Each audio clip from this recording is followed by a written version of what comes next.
Garantir la sécurité n'est pas incompatible avec les respects de droits et libertés des citoyens, surtout ceux liés aux manifestations publiques. Ça, Henri Mova, le patron de l'intérieur et sécurité, en fait une de ses principales priorités. Voilà qui justifie le sens même de cette séance de travail réunissant les deux ministres, mais aussi les représentants des quelques organisations de défense des droits de l'homme.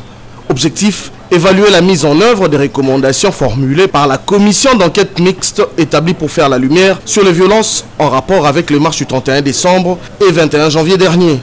Avec Monsieur Henri Mova, nous avons évoqué des questions qui concernent essentiellement le ministère de l'Intérieur.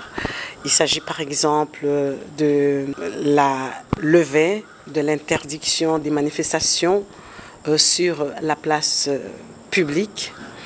Il s'agit également de la libération de certains militants des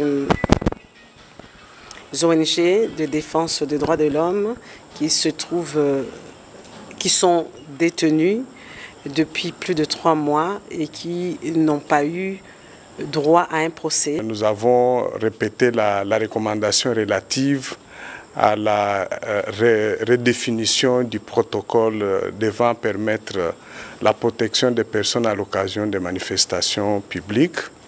Nous avons aussi rappelé la recommandation relative à la formation de tous les agents de l'ordre, principalement de la police, en matière de la protection des droits de l'homme. Avant cela, le vice-premier ministre, ministre de l'Intérieur, avait traversé à pied le bâtiment, abritant ses bureaux pour se rendre au bâtiment voisin, celui de la police.